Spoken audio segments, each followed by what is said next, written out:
Perlas del libro de Lucas. Jesús enseña de una y otra manera acerca de la hipocresía, de por qué nosotros no debiéramos estar involucrados en la hipocresía.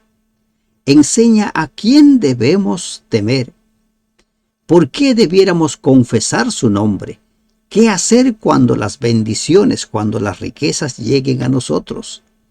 Y nos enseña una vez más a que sepamos reconocer las señales que anuncian su venida. Te damos gracias, Dios, en esta mañana y te suplicamos que nos guíes en el estudio de las perlas del capítulo 12 del libro de Lucas. Te lo pedimos en el nombre de Jesús. Amén. Buen día, hermanos y hermanas de esperanza.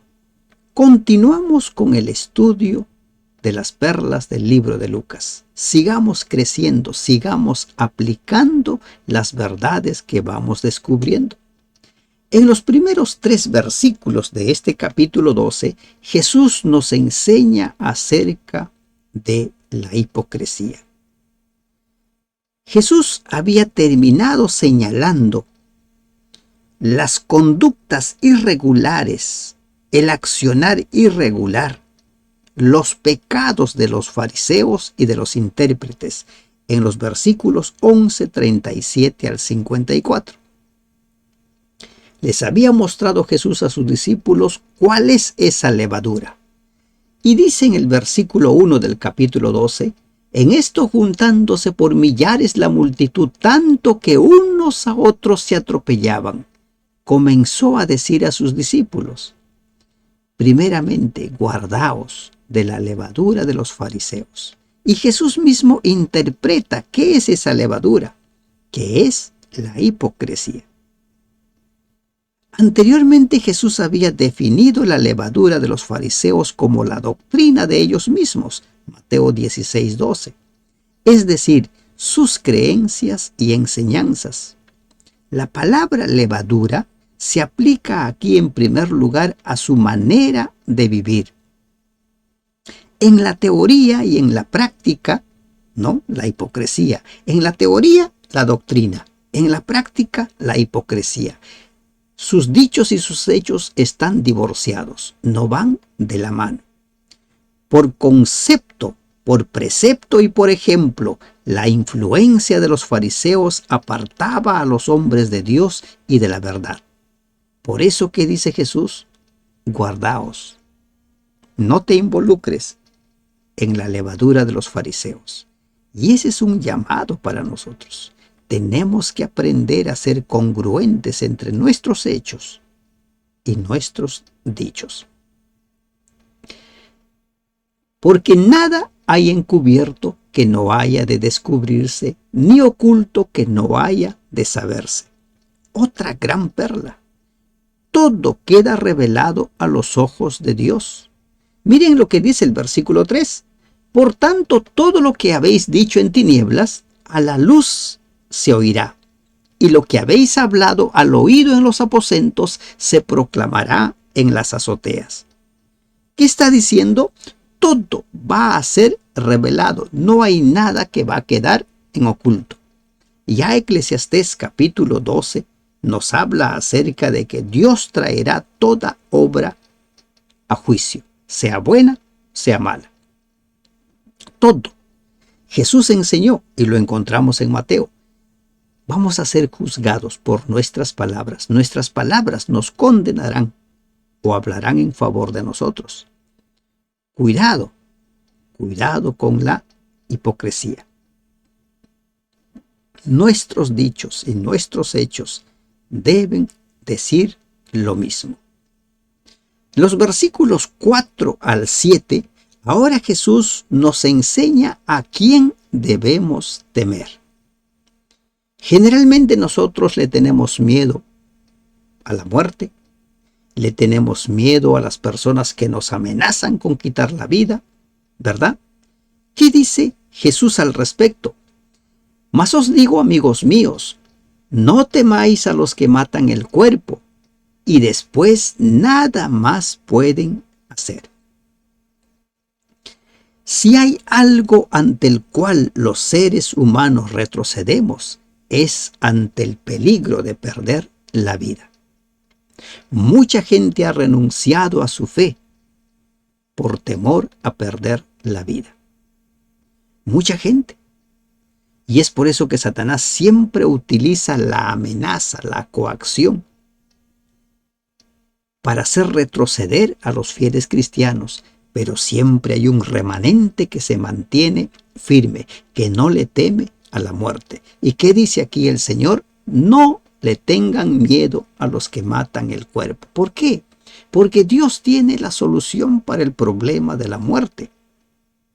Dios ha hecho ya todas las provisiones necesarias para que nosotros vivamos por la eternidad.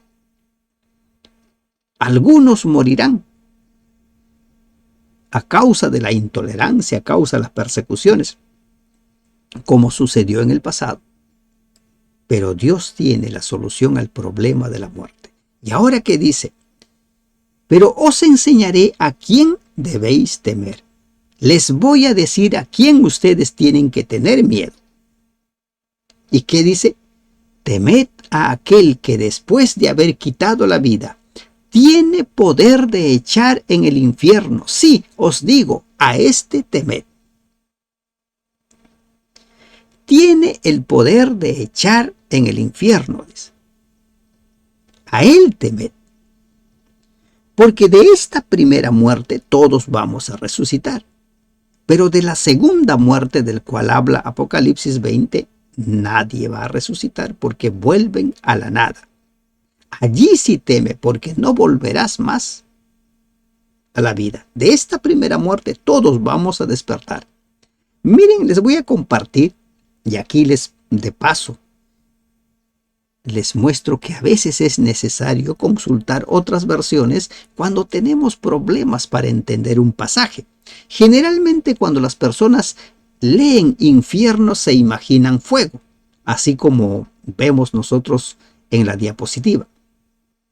Miren, en la diapositiva, ustedes saben que en el pasado, por los estudios que ya hemos hecho de los libros del Antiguo Testamento, había lugares donde se ofrecían a los niños. Se sacrificaban a los seres humanos, ¿verdad? Miren lo que dice la versión Nácar Colunga. Os mostraré a quién habéis de temer.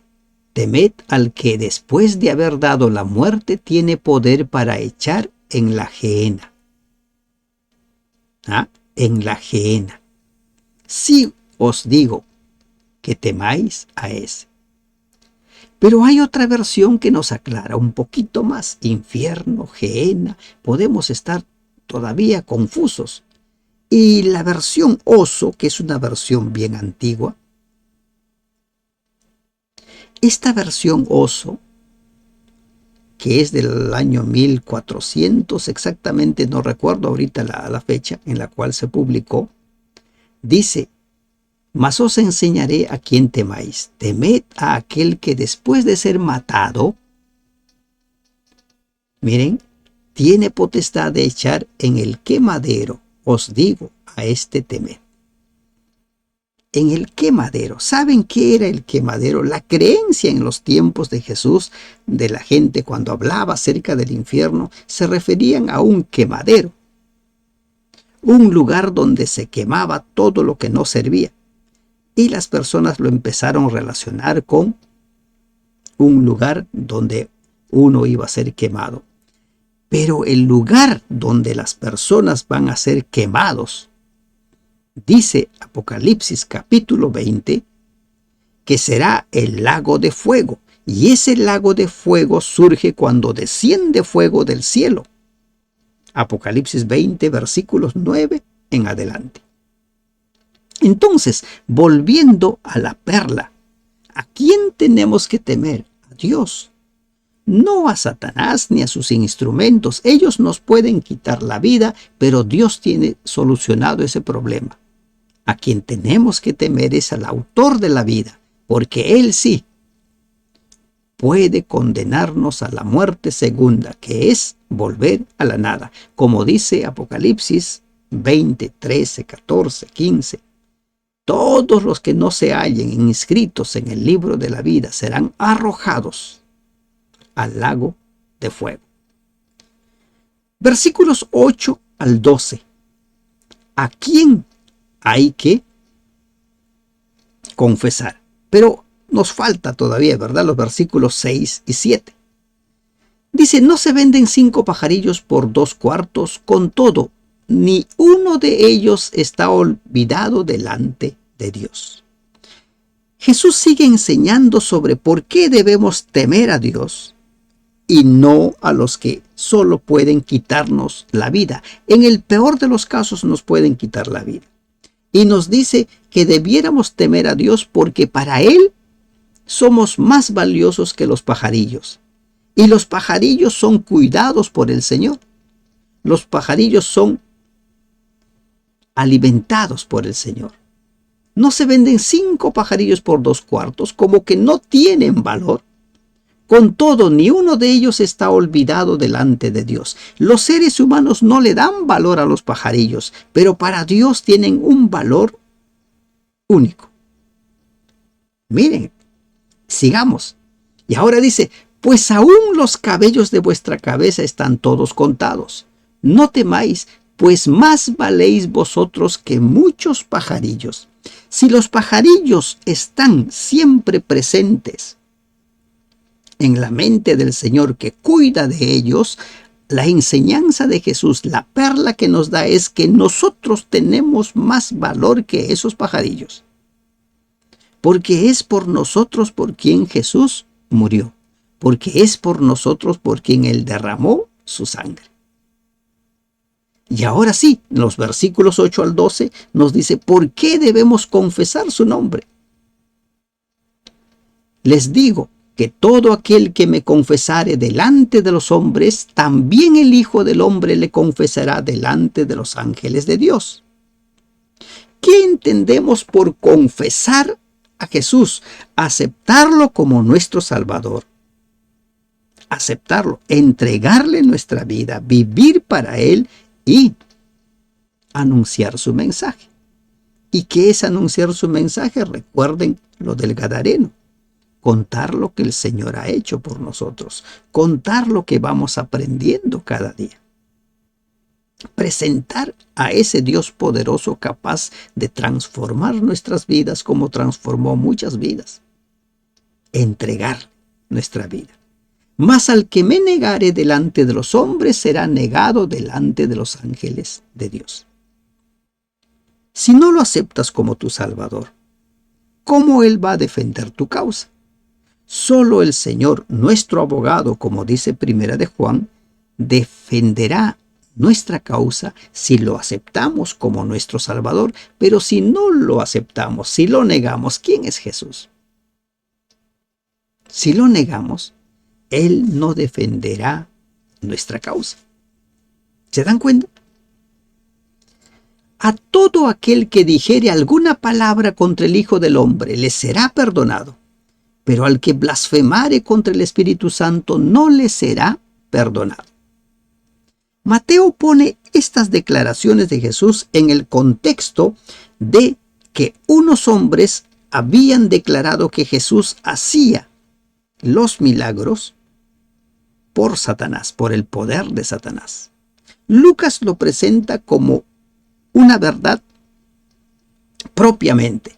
Dice, tú puedes decir cualquier cosa contra el Hijo del Hombre y se te puede perdonar, pero blasfemar contra el Espíritu Santo ya no tiene perdón.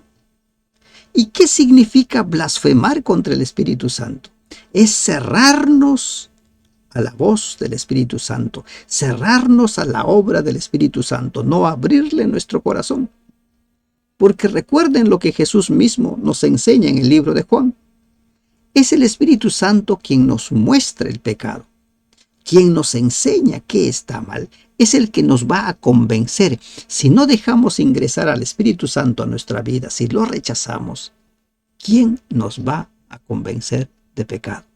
Ya no hay, porque nuestra naturaleza tiende hacia el pecado. Nuestra naturaleza está inclinada hacia el pecado.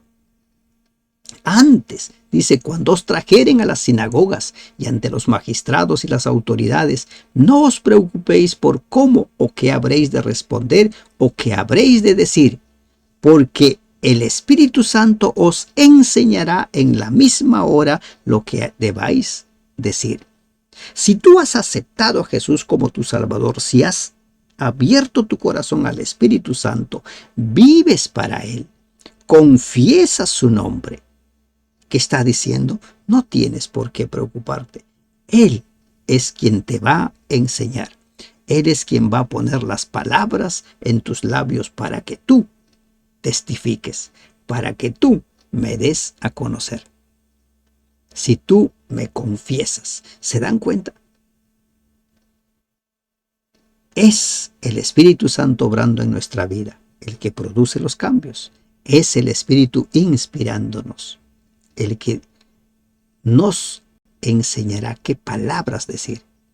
Pero ¿qué sucede si la persona rechaza al Espíritu Santo, blasfema contra el Espíritu Santo? Ya no puede ser testigo del Señor, ya no puede ser un discípulo del Señor. Y por esa razón es que no hay forma de que obtenga perdón de su pecado, porque solo el Espíritu Santo te puede convencer de pecado. Los versículos 13 al 21 nos traen una gran perla sobre cómo debiéramos nosotros relacionarnos con las riquezas, con las bendiciones. ¿Qué lugar deben ocupar las riquezas, la prosperidad, el éxito? Le dijo uno de la multitud: Maestro, di a mi hermano que parta conmigo la herencia. Mas él le dijo: Hombre, ¿quién me puso por juez o partidor sobre vosotros? ¿Quién me ha puesto? Miren, a Jesús le pedían de todo.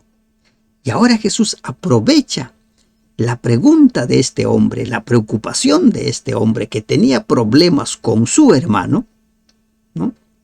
Siempre en muchos hogares el problema es la herencia. Mueren los padres y por la herencia vienen los problemas. Y este es uno de esos casos.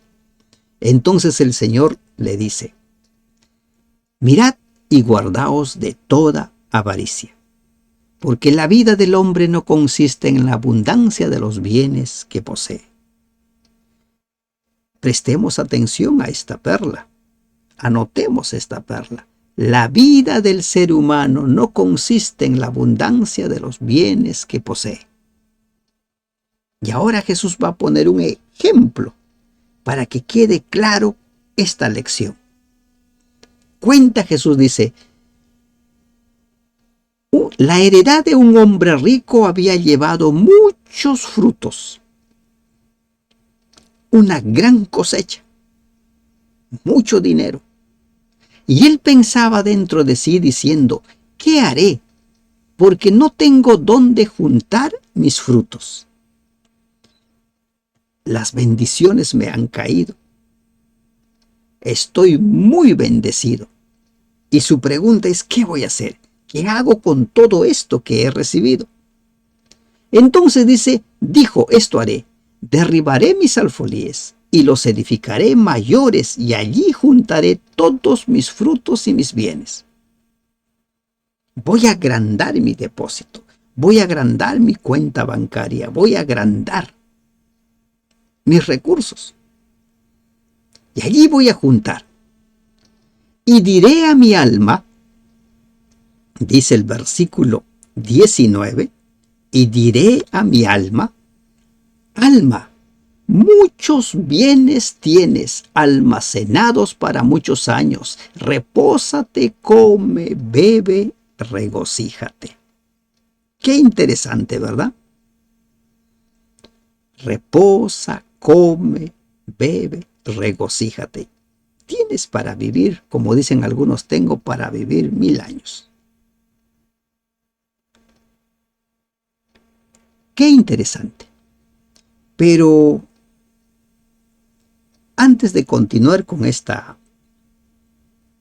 perla, cuando dice aquí, diré a mi alma, ¿no? Recuerden que nosotros somos el alma. No es que dentro de nosotros hay un alma. Hay que aclarar siempre eso. Porque las personas cuando leen alma dicen, bueno, yo tengo un alma. No, nosotros somos un alma. Por eso prestemos atención a lo que dice alma, o sea, habla consigo mismo. Muchos bienes tienes almacenados para muchos años. ¿Se dan cuenta? Repósate, come, bebe y regocíjate. Hoy en día las personas ponen su confianza en su dinero, en el éxito que tienen.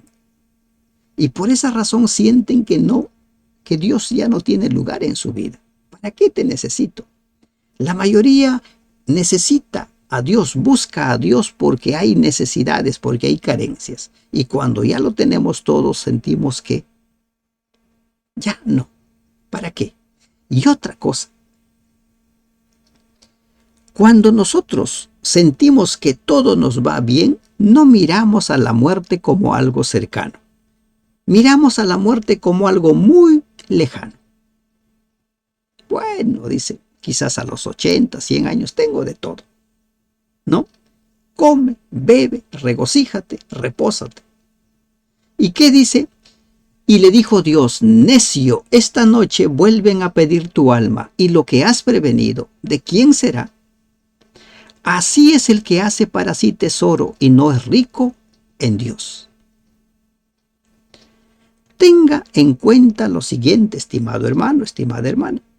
La muerte camina junto a nosotros todos los días. Muere el que está sano y muere el que está enfermo. Muere el que tiene un diagnóstico de cáncer terminal y muere aquel que no tiene ningún diagnóstico. La muerte no depende de qué tan enfermo estés, ¿de acuerdo? O cuántos diagnósticos tengas. Hoy día, mucha gente que no tiene ninguna enfermedad ya murió en lo que va de estas horas de este nuevo día. Y en el transcurso de estas horas morirán muchos otros. ¿Y cómo lo puede saber usted? Se para en la puerta de la morgue y cuando vea entrar los cadáveres, pregunte de qué murió. Se va a encontrar con una sorpresa, que muchos que murieron no tuvieron ninguna enfermedad. Pero ¿qué sucede con nosotros? Solo vemos la muerte cuando estamos enfermos, cuando algo duele. Pero cuando todo está bien, cuando hay prosperidad, cuando hay éxito, sentimos como que tenemos para vivir 1000 años. Y esto sucedió con este rico insensato. ¿Y qué le dice? Esta noche vuelven a pedir tu alma. Esta noche vuelven a pedir tu vida. ¿Ah? Versículo 20. Necio, dice la Nueva Traducción Viviente, esta misma noche te van a reclamar la vida. ¿Y quién se quedará con lo que has acumulado? ¿Cuántos millonarios han muerto este año? ¿Para quién quedó toda esa riqueza? Hay personas que se la pasan acumulando inmensas fortunas. ¿Para quién queda? Por eso, la perla es, hay que vivir para el Señor. Hay que entregarle nuestra vida porque Él tiene la solución al problema de la muerte. ¿Qué perla nos enseña en esta parte del Señor? Nos enseña a relacionarnos saludablemente con la riqueza, con el éxito. Dios siempre debe ocupar el primer lugar. Las riquezas son bienvenidas. La riqueza no es un problema. El problema es cuando pierdes de vista a Dios, cuando crees que lo tienes todo, que no necesitas nada, cuando crees que y al ser rico, al estar lleno de bendiciones, al estar lleno de salud, la muerte está lejana. Pero sabes, nunca pierdas de vista. Caminamos con la muerte todos los días. Todos los días. En los versículos del 22 al 31, Jesús nos va a enseñar acerca de la ansiedad. ¿Cuánta gente está enferma de ansiedad en la actualidad? ¿Cuánta gente vive ansiosa y como consecuencia no pueden dormir, como consecuencia no pueden trabajar, como consecuencia empiezan a enfermar, como consecuencia necesitan ser medicados, pastillas, y no toman pastillas una semana, un mes, 2 meses. Hay personas que toman años. Y Jesús nos enseña el secreto de cómo afrontar la ansiedad. Prestemos atención a esta perla. Esta perla realmente es valiosísima. Escribe esta perla para que no lo olvides. Lucas, capítulo 12, versículos del 22 al 31. Dijo a sus discípulos: por tanto os digo, no estéis afanosos de vuestra vida, que comeréis, ni del cuerpo que vestiréis. La vida es más que la comida y el cuerpo que el vestido. No estéis. ¿Quién te está diciendo? El autor de la vida. ¿Quién te está diciendo esto? El que es dueño de todo. Considerad los cuervos que ni siembran ni ciegan, que ni tienen despensa ni granero, y Dios los alimenta. ¿No valéis vosotros mucho más que las aves? ¿Se dan cuenta? ¿No valen ustedes mucho más que las aves? ¿Qué dijo anteriormente? Si se venden 5 pajarillos por una suma insignificante y Dios tiene cuidado de ellos, ¿cuánto más ustedes? Y aquí nos está diciendo lo mismo. Así como Dios alimenta en su momento, en el tiempo debido, a los cuervos, también a ustedes los va a alimentar. No estén afanados por la comida, por la bebida, por el vestido. ¿Y quién de ustedes o quién de vosotros podrá con su afán añadir a su estatura un codo? Pues si no podéis aún lo que es menos, ¿para qué estaréis afanosos de los demás? Hay un dicho que dice: si tienes solución, ¿para qué te preocupas? Y si no tienes solución, ¿para qué te preocupas? ¿Estás preocupado por tu talla? Si no puedes hacer nada para aumentar tu talla, ¿verdad? Y Dios dice: ¿para qué estaréis afanosos de los demás si no puedes solucionarlo, si no puedes hacer nada para solucionar? Si puedes hacer algo para solucionar, entonces busca esa solución. Hay personas que se la pasan preocupados y no duermen, en el día están preocupados, en la noche están preocupados, pero no buscan la solución. Lo que hay que hacer es entregarle nuestra vida al Señor y buscar la solución, que Él nos dé sabiduría, que nos dé discernimiento, porque Él ha prometido, 1 Corintios 10:13, junto con la prueba les voy a dar la salida. Y aquí nos está dando la salida. Miren, versículos 27 y 28. Considerad los lirios, cómo crecen, no trabajan ni hilan, mas os digo que ni aun Salomón con toda su gloria se vistió como uno de ellos. Y si así viste Dios a la hierba que hoy está en el campo y mañana es echada al horno, ¿cuánto más a vosotros, hombres de poca fe? Alimenta al cuervo. Ahora viste al lirio. ¿Y de qué manera lo viste, verdad? Cuando usted contempla las flores, qué hermosas son. Y el aroma que podemos nosotros disfrutar de esas flores. ¿Qué dice? Si Dios hace eso por las flores que hoy están y mañana no, ¿cuánto más por cada uno de nosotros? Alimenta al cuervo, te va a alimentar a ti con mayor razón. Viste al lirio, te va a vestir a ti con mayor razón. ¿Por qué te afanas? ¿Por qué estás afanoso? Vosotros pues no os preocupéis por lo que habéis de comer, ni por lo que habéis de beber, ni estéis en ansiosa inquietud. Interesante este versículo, el versículo 29. Ni estéis en ansiosa inquietud. En la traducción viviente dice: así que no se afanen por lo que han de comer o beber, dejen de atormentarse. ¿Ah? Dejen de atormentarse. Jesús nos está enseñando cómo afrontar la ansiedad. Poner nuestra confianza en Él. Él alimenta a los cuervos, viste a los lirios. va a hacer mucho más por ti. Porque todas estas cosas buscan las gentes del mundo, los que no creen, los que no tienen esperanza, los que viven, ¿no?, lejos de Dios. Pero vuestro Padre sabe que tenéis necesidad de estas cosas. Él sabe. Así como los padres de familia saben que los hijos necesitan alimentarse. Se dan cuenta, los niños no están preocupados, ya tengo que trabajar, ya tengo que cocinar. No están preocupados.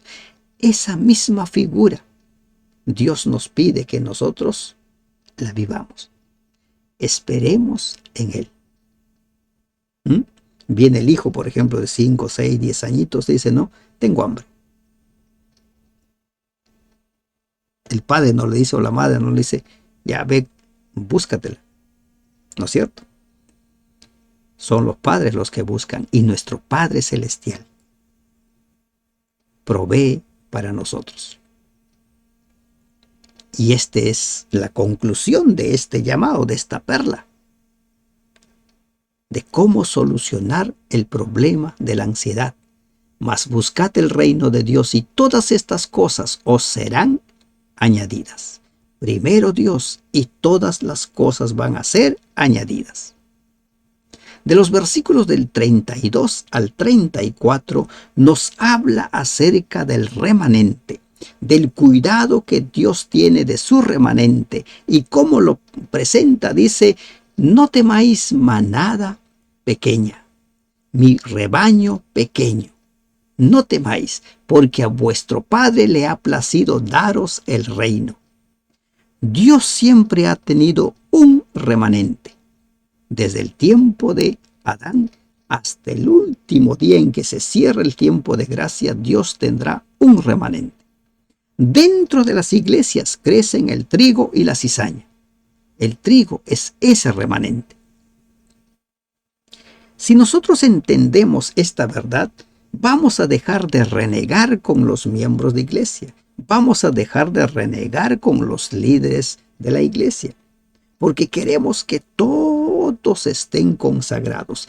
Eso es lo ideal. Todos los seres humanos están llamados a confiar en Jesús, a hacer la obra de Dios. Pero solo la pequeña manada, solo los que son trigo, hacen la obra de Dios, porque son ellos los que han decidido entregarle su vida, los que han decidido ser el pueblo del Señor. No temas, pequeña manada. Vended lo que poseéis y dad limosna. Haceos bolsas que no se envejezcan, tesoro en el cielo que no se agote, donde ladrón no llega ni polilla destruye. ¿Qué hizo el rico insensato? Tengo riquezas, voy a agrandar mi granero para vivir tranquilo. Y le dicen esta noche, pierdes la vida. ¿Y qué dice ahora el maestro? Vende lo que posees, compártelo. Dios siempre te va a dar lo que necesitas. El problema no es el dinero, el problema es qué haces con el dinero.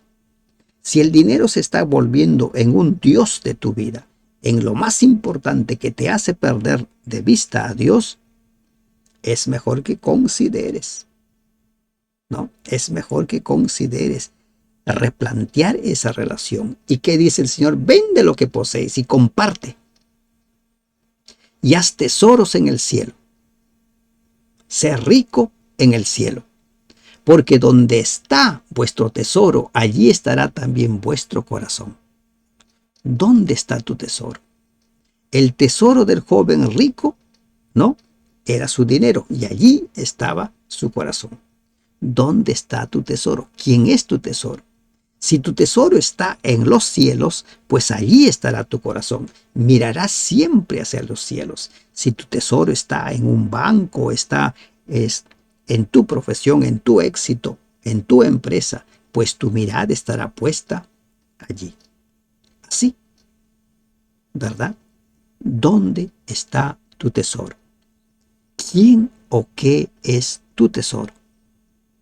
Y la gran perla aquí es que tu tesoro esté en el reino de los cielos. Que tu tesoro sea tu Señor. Entonces, tu vida estará enfocada, consagrada a Él.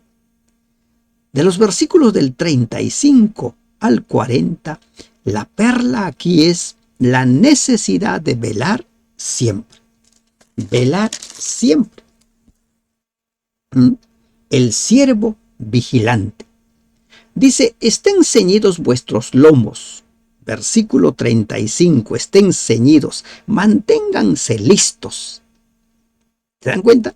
Estén ceñidos vuestros lomos, manténganse listos con la ropa bien ajustada y la luz encendida.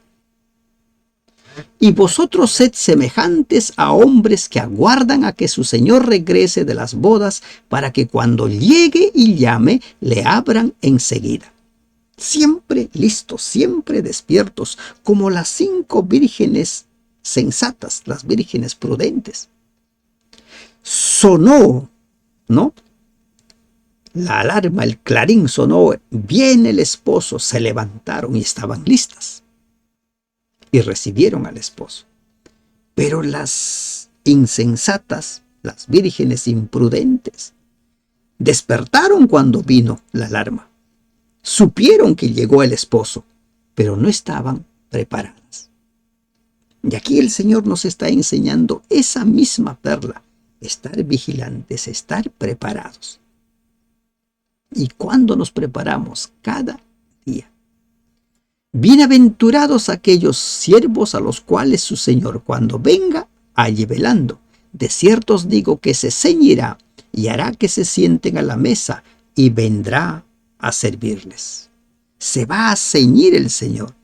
¿Para qué? Para servir a quienes, a sus servidores. Dichosos los siervos a quienes su Señor encuentre pendiente de su llegada. Créanme que se ajustará la ropa, hará que los siervos se sienten a la mesa y él mismo se pondrá a servirles. En la última cena Jesús le dijo a sus discípulos, esta cena o este vino no lo beberé más hasta el reino, hasta cuando Él venga por segunda vez. Cuando Él venga por segunda vez, va a venir con su galardón y va a servir a su pueblo. Y aunque venga la segunda vigilia y aunque venga la tercera vigilia, si los hallare así, bienaventurados son aquellos siervos. Venga a la hora que venga. Quizás usted sea de las personas que piense, todavía no estoy preparado. Quizás sea usted de las personas que diga, me falta mucho. Cambie esa forma de pensar. Usted tiene que estar preparado hoy. ¿Y qué necesitamos para estar preparados? Simple y llanamente, primero, confesar nuestros pecados, estar a cuentas con el Señor. Y segundo, vivir de acuerdo a la luz que tenemos. Eso es estar siempre vigilantes, estar velando. A la primera hora de cada día, preséntate ante tu Señor. Alábalo, aprende de Él. Cada día. Hoy es el día de salvación, no mañana. Ya sea que venga la primera, la segunda, la tercera, la cuarta vigilia, tú debes estar listo. Y no es imposible estar preparados.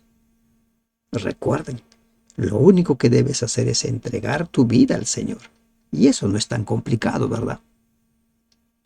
Pero sabed esto, que si supiese el padre de familia a qué hora el ladrón había de venir, velaría ciertamente y no dejaría minar su casa. ¿Qué pasaría si nosotros supiéramos a qué hora y qué día va a venir Jesús? ¿Seríamos más consagrados o más relajados?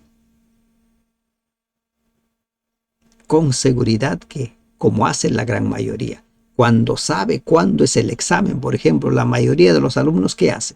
Deja para última hora todo. ¿Por qué? Porque nuestra naturaleza es con tendencia al pecado, a lo fácil. Muy pocos son perseverantes, muy pocos. Saber el día y la hora sería, en lugar de una bendición, una maldición para la gran mayoría. Vendría el relajo, olvidando que la muerte camina a nuestro lado. Recuerda lo que el Señor le dice al rico insensato: esta noche vienen a pedir tu vida. Pero nosotros cuando vemos en el futuro, hay una fecha, decimos, bueno, me voy a preparar cuando llegue el momento. En nuestra vida, en nuestra preparación al reino de los cielos, eso tiene que ser ahora. Ahora, hoy es el día de salvación. Vosotros pues también estad preparados, porque a la hora que no penséis, el Hijo del Hombre vendrá. Estar vigilantes, siempre vigilantes, y no ser como el siervo inútil. En los versículos 41 al 48, ahora Jesús habla del siervo inútil, del siervo que pierde de vista la urgencia de prepararse, la urgencia de mantenerse velando.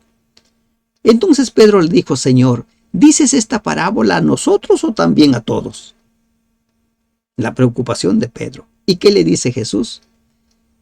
¿Quién es el mayordomo fiel y prudente al cual su señor pondrá sobre su casa para que a tiempo les dé su ración? ¿Quién es? Dice el Señor. ¿Quién es ese mayordomo siervo y prudente? El mayordomo fiel. Bienaventurado aquel siervo al cual cuando su señor venga le halle haciendo así. En verdad os digo que le pondrá sobre todos sus bienes, al que se mantiene velando, al que considera que hoy es el día de salvación, al que confiesa hoy sus pecados, al que mantiene relaciones saludables con su prójimo, con sus semejantes hoy, no mañana. Ese es el siervo vigilante, el que da, dice, su ración a su tiempo. No solo de pan vivirá el hombre, el que comparte la bendita esperanza, el que anuncia la segunda venida de Cristo. Hoy es el día de salvación. Mas si aquel siervo dijere en su corazón, mi Señor tarda en venir. Hoy en día hay muchos que dicen eso. Jesús va a venir, ¿cuánto falta? Mi Señor tarda en venir, y comenzare a golpear a los criados y a las criadas, y a comer y a beber y a embriagarse. Empieza a maltratar a la gente. Es triste ver personas, líderes que maltratan a miembros de iglesia. Es triste. No sé si en la iglesia donde está usted se dan casos de esto, pero hay líderes que creen que son los dueños, se comportan como este mayordomo infiel. Empiezan a maltratar y empiezan a desatender su preparación. Todavía falta mucho para que venga. Vuelvo a repetir, si usted es de aquellas personas que dicen me falta mucho, cuidado. Eso es peligroso, porque pasará un año y seguirá diciendo me falta mucho. Pasará 10 años, si es que vivimos todavía, seguiremos diciendo me falta mucho. La salvación es hoy. Vendrá el Señor de aquel siervo en el día que éste no espera, y a la hora que no sabe, y le castigará duramente y le pondrá con los infieles.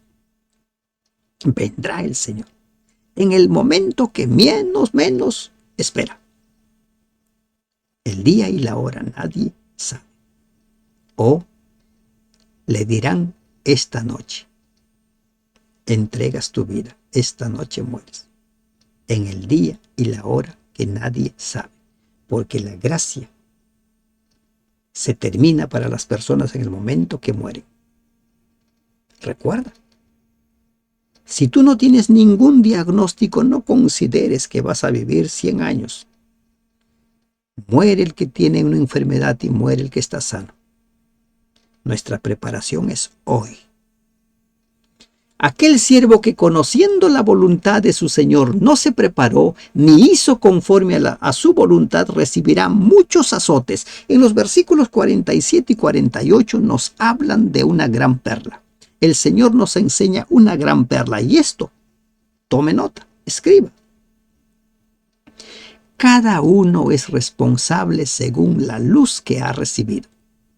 El que recibe más luz tiene más responsabilidad. El que tiene más conocimiento tiene más responsabilidad. ¿Qué dice en el 47? Aquel siervo que conociendo la voluntad de su Señor no se preparó ni hizo conforme a su voluntad recibirá muchos azotes. Eso es negligencia, ¿verdad? Mas el que sin conocerla hizo cosas dignas de azote será azotado poco. Pero no queda, ¿no? No queda sin castigo. Aquel que sin conocerlo hizo cosas dignas de azote será azotado poco. En cambio, el que no la conoce y hace algo que merezca castigo recibirá pocos golpes. A todo el que se le ha dado mucho se le exigirá mucho, y al que se le ha confiado mucho se le pedirá aún más. Nuestra responsabilidad va de acuerdo con la luz que hemos recibido. A mayor luz, mayor responsabilidad.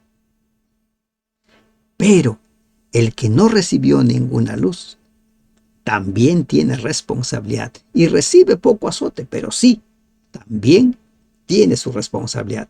Por eso es que el evangelio debe llegar a todos, y por eso es también que todos los seres humanos tienen aquello que se llama conciencia, el hacer el bien. Y el libro de Romanos habla sobre qué van a ser juzgados aquellas personas que no tuvieron conocimiento del evangelio. Versículos 49 al 53. Jesús ahora toca un tema delicado, un tema que a muy pocos nos gusta. Habla acerca de la división en vez de paz. Fuego vine a echar en la tierra, ¿y qué quiero si ya se ha encendido? Dice. Y cómo quisiera que ya estuviera ardiendo. De un bautismo tengo que ser bautizado, y cómo me angustio hasta que se cumpla. Pero tengo que pasar por la prueba de un bautismo, y cuánto angustia siento hasta que se cumpla. ¿Cuál era ese bautismo de Jesús? Su muerte. Él iba a morir. Ese evangelio, el evangelio de la salvación, aceptar al Dios vivo, aceptar el mensaje del Señor tal cual está escrito, produce divisiones. Divisiones. ¿Pensáis que he venido para dar paz en la tierra? Os digo, no, sino disensión. ¿Y qué es lo que produce esa disensión? Cristo, su mensaje, su doctrina, su verdad, porque quienes aceptan el escrito está tal cual está, van a ser rechazados, empezando por los de su propia familia. Porque de aquí en adelante 5 en una familia estarán divididos, 3 contra 2 y 2 contra 3. Estará dividido el padre contra el hijo y el hijo contra el padre, la madre contra la hija contra la madre, la suegra contra la nuera y la nuera contra su suegra. Divisiones. ¿Por qué? Porque el evangelio produce esa división. Revisa un poco tu familia o los miembros de iglesia. ¿Acaso cada uno no tiene su propia forma particular de pensar? ¿Ah? ¿Se han dado cuenta? Hay formas particulares, y como no pensamos como ellos, empiezan las discusiones, las divisiones. Jesús es causa de división, lamentablemente, porque sus verdades no son apreciadas por todos.